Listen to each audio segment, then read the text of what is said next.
Welcome to Real Geek Media. We are here today to talk about The Acolyte, Episode 5, Night. I am Hayden Stoll. He is Christopher Michael Blake. It is June 28th, 2024. Christopher, how you doing tonight? Not bad. But my question to you is why expose yourself now? Are you able to, and I don't mean like expose yourself as a Sith. I mean like, are you going on the subway platform with your trench coat again? Those kinds of exposing, that's some serious exposing you're doing there, Hayden. It is. It's something that is frowned upon in many a city, many a subway. Not New York. New York. Yeah, it's accepted. It's fair game there. Yeah, you can fit right in. You can fit right in. Oh my goodness. So here we are again. We're talking about the Acolyte. You know, you can wear your Smilo Ren outfit there. I could headbutt some lightsabers. I'm glad you brought that up. Episode 5. Let me give you the tail of the tape. Episode 5, titled Night, directed by Alex Garcia Lopez, written by Cor Adana and Cameron Squires, airing date June 25th, 2024. Okay, now this episode brings us pretty much right in from where we left off on episode 4. I feel like this could have just been one episode, but it's basically a half hour if we're lucky, if we're being generous with some of these end credits. My thoughts, this was my favorite episode of the series so far. And I think a lot of it's due to there's a lot of action. There's not as much dialogue, which is a plus with this series.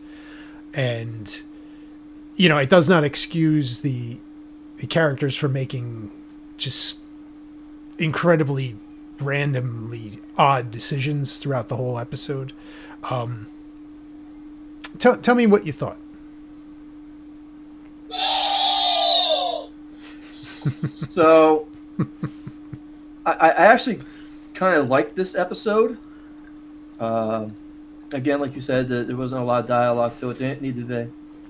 The lightsaber duel, of course, they hyped this thing up big time, and I didn't feel like it disappointed like some people on social media did. I will say that it did kind of remind me of season 6 of Game of Thrones in Winterfell at some moments, where they're battling the White Walkers and it's just too dark, or it's obstructed, or it's not framed correctly. Woods and trees in the way. But I mean, they gave us the Jedi Kabab. They did. I can't complain too much about that. And I didn't know this before going into. I'm not as huge on Star Wars canon as you are. I had to learn about these things and research them. And I guess the form that Qimir is using is called Trakata. That I don't know. Really? So I'm not big on the lightsaber forms. And this is supposed to be canon, by the way. So this isn't something that Leslie Hayden just made up on the spur. This is canon. I guess it's taking advantage of the lightsaber's ability to turn on and off during combat, to throw your opponent off balance or to make them miss. It's considered dishonorable. It's deception. It's misdirection. And Jedis are not taught this technique or form at all. In fact, they kind of view it as, that's like playing dirty. Mm-hmm. And most Sith don't even play this either. They refuse to use this form either. But I guess Qimir in this episode is using this form, turning his saber on and off. And, I guess the best example of that when he kills Jecki, right? He hits the bottom of the hilt and it just shoots out. Mm-hmm. Yeah. It's hidden. So, again, not saying favorite, not saying this is a great series because you want to watch one episode. You can go to probably YouTube and just catch the highlight reel. Catch the 15-minute with the 10 interruptions in between. Yeah. Somebody will cut it down. Yeah. But But I mean, really, we knew this was. We've been talking now since episode 1. We knew Qimir was Smilo Ren, right? Yes, it is. What is it? Qimir? Qimir? Qimir? Yes. They telegraphed it the entire way to this episode. There was no misdirection. Now, I do agree with what you had brought up, that there probably is his master is somewhere. We don't think he's the final boss, so to speak. He's the Darth Maul to Darth Sidious. That's how I feel. I think that's how you feel. He's just kind of,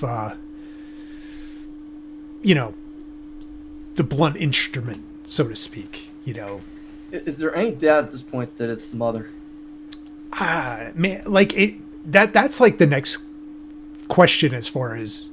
I don't think there's any question whatsoever. They gave you a nice statement in here. I'm going to read it to you. You ready? Mm-hmm. I can't believe I actually wrote notes for this. This is terrible.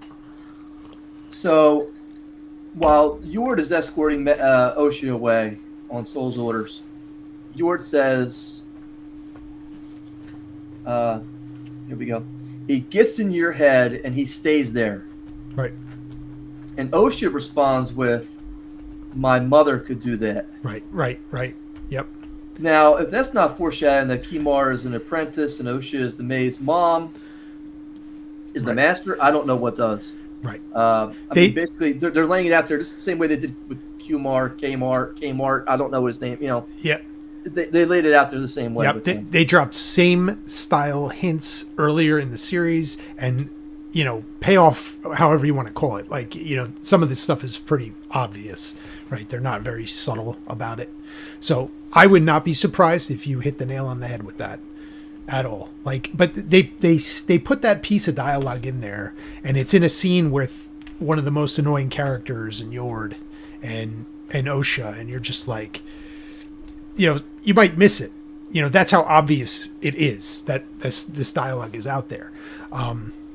Now, beginning of the episode, we have Osha waking up, and you had mentioned about like some of the viewpoints as far as this lightsaber battle, and the first thing we see is Osha's viewpoint of, she sees one of the dead Jedi, and then she sees the combat going on, and I don't know if that was like the best choice to put it as her point of view. We could have just really gone right to the action over there, and he makes quick work of 5 of these Jedi, which they're down to now: Soul, Jecki, and Yord. We see some cutting back and forth. He's running around. I gotta ask the question though: what is going on with May in this episode? I am just dumbfounded at her decisions, because in episode 4 she's like, I'm gonna turn myself in. So Jecki runs into her literally in this episode, and she starts fighting and resisting being taken in.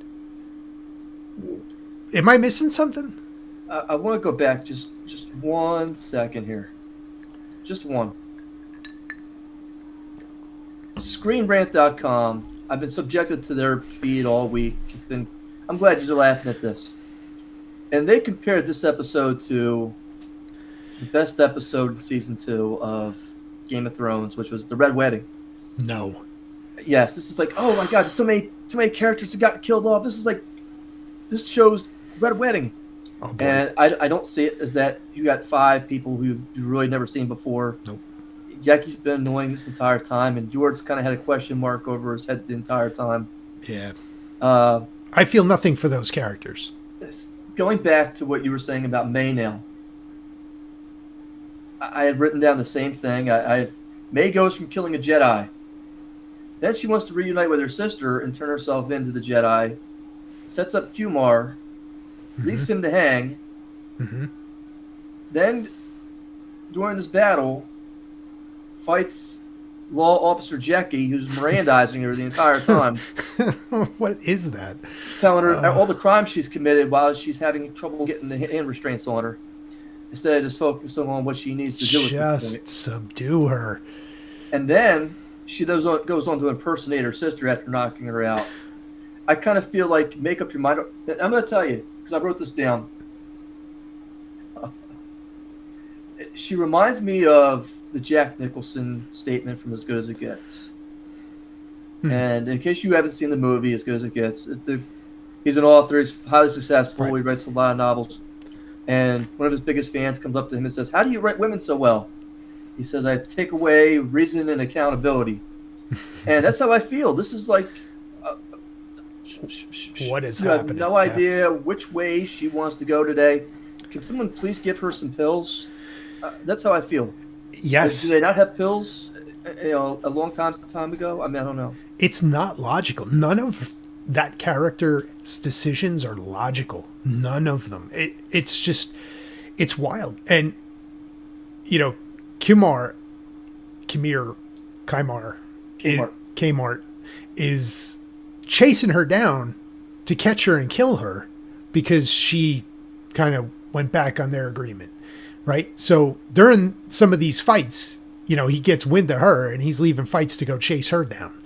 And, it comes to a situation where Soul is there and, he's kind of, I don't know. It's, well, before the one with May is the one where he grabs Osha. Now, explain this to me, right? End of episode 4, he's standing right in front of Osha. He could have just killed her right off the rip. And he tosses her into the woods. So now in this episode, he's running her down, throwing his lightsaber through the woods after her. Why? You could have just killed her on sight. So that didn't really make sense. Anyway, Soul interrupts that fight, or that he jumps in the way that blocks the saber. Now they're having a little back and forth, and Qimir is trying to expose Soul at this point. Okay. I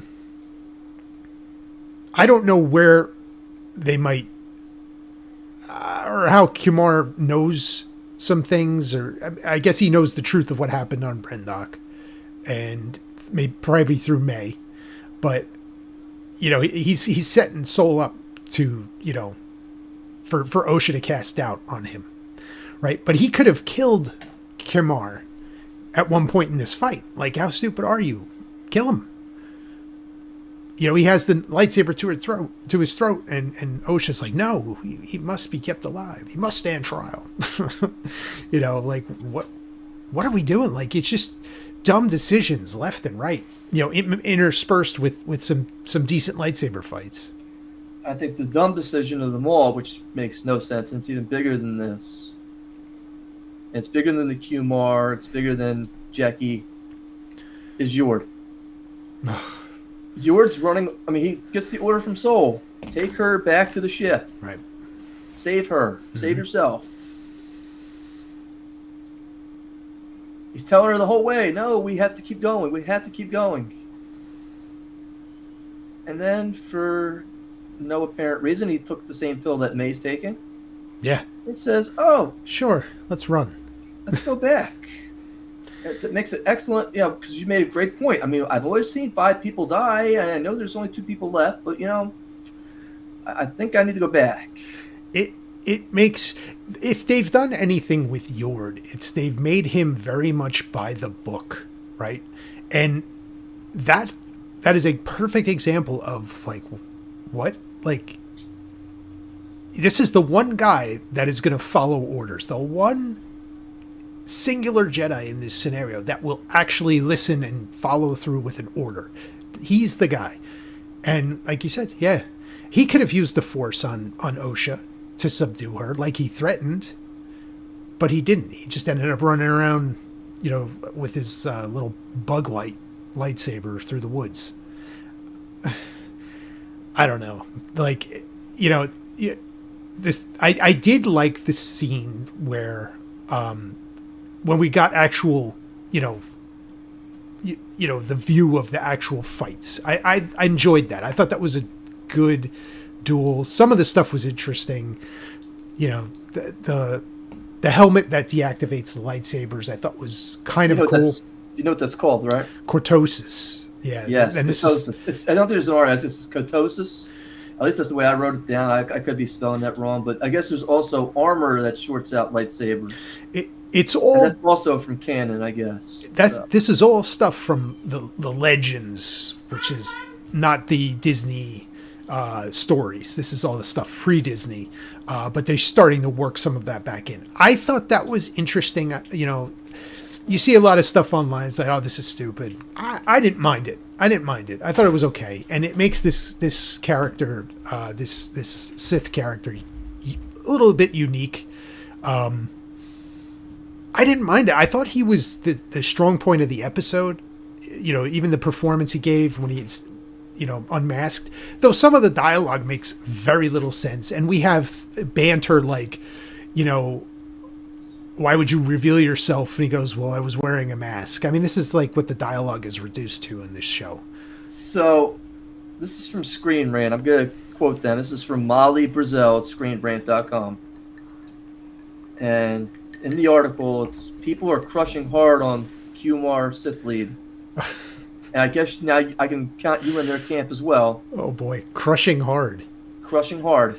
And she goes on to say that much of this is because of The Stranger, which is his title in the episode, and Jacinto's excellent performance in the role, which is already has audience demanding an Emmy nomination and a minimum. Oh boy, that's a and I am stretch. Sitting there thinking, have you not watched the previous 4 episodes at this point? Listen, he hasn't fooled anybody. No, and if she was fooled, I'm sorry to hear it. You could see these people. Some of these people that write these articles are they're just not in touch with reality, right? This is not a good show. This episode was good, but that's like saying, you know, it's a 2 out of 10, where the other ones were like half a star. You know what I mean? Like it's good in that sense, right? It's the standout episode, yeah, because there's action, right? It's not really because it's so well written, you know. And his dialogue, his you know, banter with Soul and you know, is not well written, but that the actor does what he could with the role. I'm not faulting him. I thought he was fine. Like I said, I have issue with the writing. I don't have a problem with the actors. I think, you know, the actor for Soul, the actor for Qimir, the actress for Jecki was fine. The character was annoying. I didn't mind the actress. She was very good in the stunts and the action. You know, she held her own. And you see people saying, well, she's a Padawan, she shouldn't be able to do that. Well, you know, Obi-Wan did that in Phantom Menace. So I don't have a problem with it. You know, she was in over her head and she was killed. I don't have a problem with that. I'm actually happy to see this again in Star Wars, as opposed to in Obi-Wan show, where people get run through with lightsabers and they come back 3 episodes later. Same thing in the Ahsoka show. At least in this show, you're dead. You know, you're keeping true with like a lightsaber is a fatal wound. Okay, I don't know. Like, where are we gonna go now? Okay, they do the old Parent Trap switcheroo at the end, which again, I'm not. Like, how does Soul not sense that that's her? I got you one better here, but I gotta go back to Jecki's death real quick. Yeah, because I wrote this down. It's when one lightsaber to the chest just doesn't work anymore. So, just my opinion is I think that, and again, he's been probably the strongest character in the entire show so far. It's been Soul. Mm-hmm. You can't really fault him at any point, other than the fact he's hiding some kind of secret from Osha. Right. He's part of this Jedi that feel terrible about something that happened, and I think they used some kind of mind-altering trick on Osha and something else probably happened, is what I'm guessing. Yeah. But he's a total mess in this episode, and I'm going to break it down to you why. Yep. The end of everything happens. Qimir gets taken off by the lightning bugs, and he just doesn't care about his dead Padawan. No. He doesn't care about the dead Jedi that are like all over the place. He doesn't care about their bodies or burials. He doesn't even care about retrieving their lightsabers. Right. which I guess are supposed to be, they're like pretty important, or they're artifacts. Right. They're, I mean, you wouldn't want that to fall into anybody's old hands. right. The appearance of a Sith is supposed to be the mark of their extinction. It's supposed to start the clock, right? And do I have that correct? Like, this is supposed to be like a monumental, significant moment. Yes. right? Mm-hmm. And he just fought one and barely survived. He's watched everybody get wiped out. He doesn't care. He's like, oh, we gotta get back to the ship. And now, meanwhile, May, who you said force pushed Osa, knocked her out, took her clothes, did the haircut. Doesn't she have a scar from the? She's got the little spiral. Yep, right on her forehead. How do you not see it? And again, I'm not. Soul's been through a lot at this point, right? And the only person who knows is Richard Gere's gerbil. That's right. That's right, Basil the Otter. So again. Well, here's another. They almost make it look like a fool at this episode. I hate to say that, but they took the strongest character. Yeah. The one who's been. I know something's going on. I know we gotta get there. We gotta find out what's going on. He's been almost. I don't want to say one step behind at every point. Even telling the council that you're wrong, and I have to get over there and get to this Wookiee before they find him. And you need to keep quiet about this, and now they just kind of just like, maybe not so much right now. I think it was either at some point in episode 1, it might have been episode 2, when they have Osha when she's with the Jedi, and Soul notices the tattoo on her arm, and we see it again at the end of the episode where Qimir is, putting his cloak over Osha, who's, he just healed her with the Force, and now he's putting his cloak over her, he's standing over her, much like Obi-Wan did with Luke, much like Darth Sidious did with Anakin. He's doing the same thing. Now, I got to think at some point when they're on the ship, and, she's either taking that civilian robe off, and Soul is going to notice the tattoo's not there. And he's going to be like, uh-oh. I got to think that comes into play. Why bring it up in episode 2? But this is what this show does. Like you had said earlier, they plant a little piece of dialogue, they plant a little piece of something, and it's going to come back around. The tattoo was front and center again at the end of this episode. I got to think that that's going to be like his oh crap moment in episode 6, that he's got the wrong one. But I'm not sure. It's little things like that annoy me with the writing. Like it's just so basic level, like you're trying to be clever, but you're not. It's, you know what I mean? Like it's just so bland. Well, let's put a little, Chekhov's gun, and we're gonna bring that back later. Episode 6, yeah, big surprise. Like that's, I don't know. It's so lazy. It's so lazy. Whatever. Exactly. So I really don't know what to tell you, but again, is this a good show? No. Do I? I mean, I also read it this week. There was a lot of online hate towards the people who they call them online bullying and deliberately trying to downgrade this show. And my first comment to them is have they tried watching this show? Yeah, this is not Lawrence of Arabia. Okay, this is not that. This is not deep. This show is so, like, what is the point? Like, I mean, to make that argument, it's easy to tell who is shilling for this show and who is not. All you got to do is watch it. All you got to do is watch it. I don't know what you could do, man, at this point. I really don't. But... Christopher, I have for you via Variety.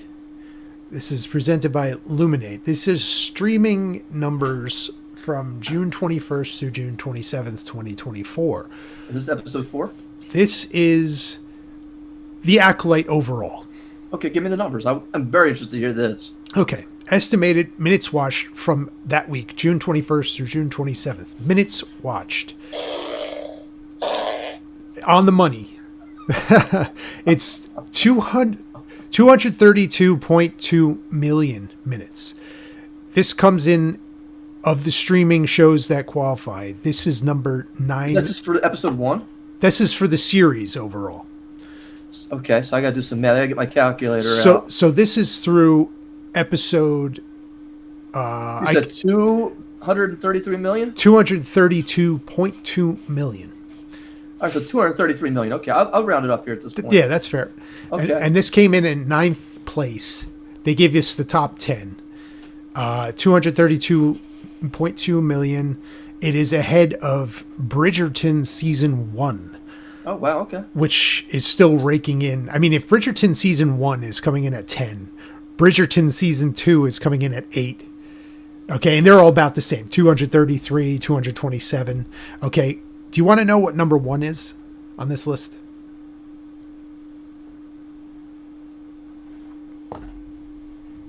Any guess? Oh, we lost Christopher. Let's get him back in here. So go ahead. You were saying. Okay, so Bridgerton season 2 is 8. Bridgerton season 1 is at 10, right? And they're all numbers that are similar to the Acolyte. Do you want to know what number 1 is on this list? Go ahead. Number 1 is Bridgerton season 3. Would you like to know estimated minutes watched in that week span? Go ahead. 1 billion. Wow. So now I just did the math real quick. Okay, this is for the entire first 4 episodes, right? This is only from that week, though. Yes. Okay, so just that 1 week, 233 million divided by 30 minutes per episode. That's basically 7.7 million people watching. Mm-hmm. Now, we got to divide that by, we'll say 5, right? Because there's 5 episodes. That's really only 1.5 people watching. That's not terrible. It's not terrible. It's not. I'd be curious. They're like in danger of popping out of the top 10 of this list here. They're coming in at 9. Like I said, Bridgerton's is right on their heels. Season 1 of Bridgerton. I don't know. The numbers are interesting when you look at them, when you hear them. I don't know. Like this show is just not, I think, as groundbreaking or as monumental as I think the people that created it think it is. It's just not. And when the Nielsen data comes out, I'd be curious, episode by episode, to see where it's kind of going up and down, and either falling out of a top 10 or where it stands as it runs its course. I don't know. When this list comes out next week, I'd be curious, because you're going to have House of the Dragon on there, and that's probably going to eat up a lot of viewership. And that might be the sound that the Acolyte makes on its way out of the top 10. We'll see. It's just, I don't know. So what do you think where do you think this is going? Where do you think this is going? I think this was the big action episode. I don't know if we're going to get a whole lot of grandiose fights the rest of the way. I don't know. From the writer standpoint in me, I think you're going to have a little bit of a role reversal at this point, where it's going to be Osha now taking on the apprenticeship role from Qimir, and he's going to somehow fix her mind, the quotations fix, mm-hmm. and restore her memory as to what really happened.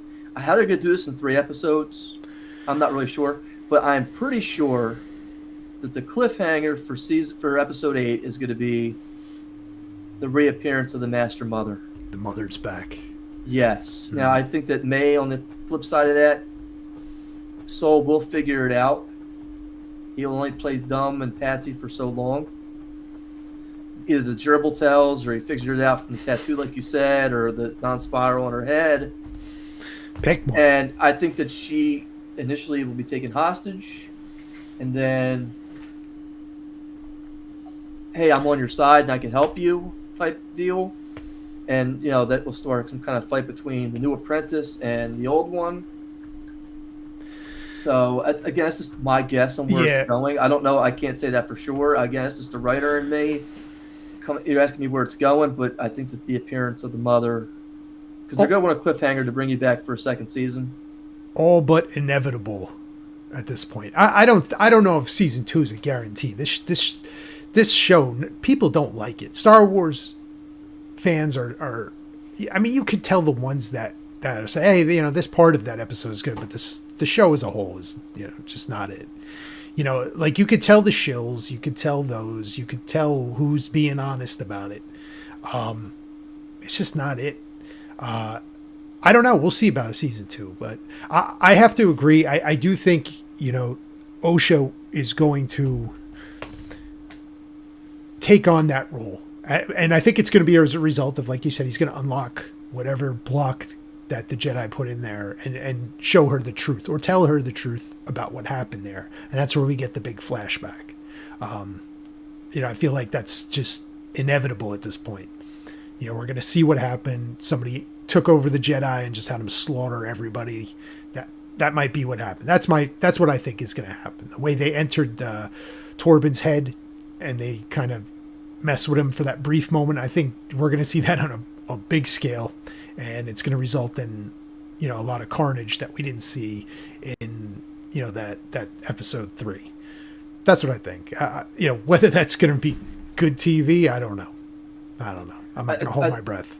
I think it's going to be tough for them to finish this up all the way through and answer all these questions in an 8-episode season. Yeah. And again, I think that they're going to try to leave you with a huge cliffhanger. Let me ask you this. Are half-hour episodes doing it for you here? I think it's just the right amount of time. Really? Yeah, I don't want to see this any longer. I feel like... I don't want it to be any longer than necessary at this point. Well, at this point. But as a whole, like if you're sitting down and I mean, what the budget is per episode, right? $22 million. For a $180 million for 8 episodes, yeah. For a 30-minute episode, I just don't feel like it's just enough. This episode 4 and 5 could have been one episode, and it's directed by the same guy, right? Like I feel like they filmed it as one, they cut it in half. I don't know. It's just weird. Now, episode 6, we got a new director in place for that one, and that's Hanel Culpepper. Yes, to the rescue. Let me give you some of the episode or the shows that Hanel Culpepper worked on: 90210, Parenthood, Criminal Minds, Revenge, Grimm, and Star Trek Discovery. When I read Star Trek Discovery, I don't need to read any more. I know it's going to be terrible. We'll see. She's got a strong fantasy background, and look, I mean, she's also directing the finale. Okay, I mean, look, I don't know her. I really just I don't know what to tell you. It's just I'm not. You asked me if a half hour is too long. I think it's just right for this show for right now. I think that they way overpaid for it. Look, you told me that most of that money for this went to their training for the lightsaber duel. I could believe that for this episode. However, they got away using the same soundstage. Oh, man. For the last episode. So, really... Well, let me say this to you. I'm wondering, where did the rest of the budget go? Let me say this to you. I they're going to be back on this planet. Okay. If in my mind still, they can't get off this planet. They can't leave this planet. They cannot get back to the Jedi Temple because now you're really screwing up lore. You're really screwing stuff up the second that happens. Right? Like, so I don't know. Shame on you, you ableist. Now, we see in the trailer for this show, we see Jedi, Kundai Min or whatever his name is. He wasn't that important to begin with, and you're trashing this entire show based on one statement. Hey, how dare you? Hey, listen, you're a lorist. In the trailer, we saw Master Vernestra with her lightsaber, and it looks like it's on this planet. So at some point, she's showing up to jump into action with her lightsaber whip. And it looks to me like it was on this planet. So you're going to have the same overused set again if that's the truth. If that's All you the gotta case. do is put the same set with the different lettering. Yeah, just turn it around, twist it, shoot it from a different No one's angle. gonna know. No one's gonna know. Yeah. Yeah. I guess we're going to see. I don't know. Any final comments on episode 5? Yeah, I got one last one. So it's just my opinion that this was probably the best episode. I didn't mind so much episode 4. I came out and said that last week. This entire thing has had problems. So, again, this wasn't terrible. It's not something that I would probably watch. Otherwise, I still haven't finished The Bad Batch. Much rather watch that. You've been telling me about Andor now for quite a while. I'd much rather watch that. Yeah. But then again, I also feel like House of Dragon Season 1 wasn't that strong either. Season 2 so far has been a little bit better. So, I'm willing to take things as it comes. Let's see how right I am. I think that's what I'm wanting to see in the next 3 episodes is how right I am with where this is going. Because, again, I do believe AI really helped them write this entire season. And the fact that they really are putting things out bluntly, like these Easter eggs. Yes. And what's coming out, and the bad dialogue, and it's inappropriately timed. That's my gut feeling is that this was written by AI, and AI is still kind of working on figuring out and navigating human emotions and storytelling. It will get there. If this is where it's at now, it will get there in 5 years, hands down. It'll be stronger than anything that we're writing as people. It's just a shame. So we'll see what happens. Yeah. I agree. This was the strongest episode in my opinion, and that's a lot of it due to the action. And I thought the lightsaber fight was fine. I enjoyed it. That was exciting. It was, fast paced. You kind of knew what was going to happen, but it was still a shock to some degree when they're killing the Jecki and Yord. I felt like they didn't do enough for really people to care about these two characters really at all, but they were quite annoying in the show, but still they were named characters that we did spend time with at some point throughout this journey. So nice to know that lightsaber wounds are now fatal again. Good to see that, but we'll see what's in store for episode 6. Look, and because again, I don't want to be the hater that's online. I don't do that. I sit there. If you do something good, I'm going to tell you did something good. Jecki and Qimir, they both did a great job with the fight was great. Yeah. Again, it's a huge difference from the Matrix scene in the first episode with May, basically climbing the stairs to get to Carrie-Anne Moss, where I'm like having a flashback of everything that's going on so far. The ninja approach. Didn't seem like it was ninja. This seems like it was Jedi to me, which was a huge improvement. It was something I think that if you're a Star Wars fan, you've probably been asking for at least. Yeah. You can trash it or not.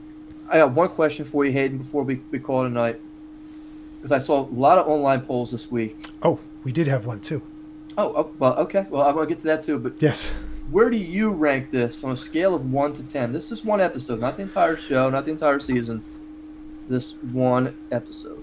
This one episode on its own? Just 1 to 10. Oh, man. I think action-wise, I give it a 7. I enjoyed the action. Action combined with plot and dialogue, I'm going to give it a 5. So I gave it a 7 overall. I would even give it a 7.5. If it was just a standalone episode and I didn't have to sit through the last 3 and I didn't have to know who these characters were, I would have enjoyed it a lot more. Been a lot more pleasurable for me. I saw a lot of hate. with people giving this scores under 4. I don't. And I disagree with that. It wasn't that bad. It was not that bad of it. Like the best thing it had going was it was just action packed, right? There wasn't enough time to really dig into the dialogue. I mean, there's here like at the end of the episode is where you get most of it, but the action was good. It was good lightsaber combat action. They made me go out and learn about Trakata, about Cotosis, Right. about why lightsabers are going.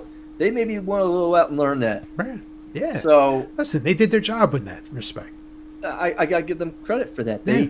They did do that. So again, I'm not sitting here telling you how. Again, the characters and the writing aside, the development, okay. But like you said, the action from a pure, just sitting down and not taking anything for face granted, just let me sit here for a half hour and binge watch.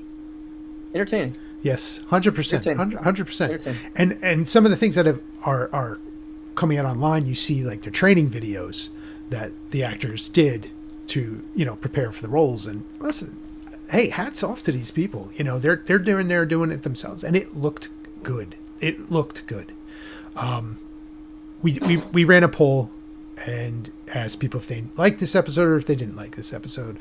Poll was split right down the middle, 50-50. Wow. Okay. Yeah. So I'm surprised. I really thought it would have been a lot. I mean, it was. I was surprised too. I would have thought more people would have liked this episode compared to some of the stuff we've seen in this series, because this was easily the best episode for me. Okay. But we'll see what's in store next week. Now we're back on Wednesday with Speed. Yes. Stay above 50, Christopher. I gotta warn you, Hayden. Podcasts started under extreme circumstances never make it. They don't last. Next thing you know, we're doing it on a cruise ship. How'd they not make a part 3 for this with Keanu and Sandra Bullock? They're talking, don't believe it or not. Well, we'll talk more about this next week. Until then, we'll catch up on the Acolyte, and then we'll see you on Wednesday for Speed, and at some point for the Acolyte recap. I'm serving Jedi Kababs tonight. I'm coming over.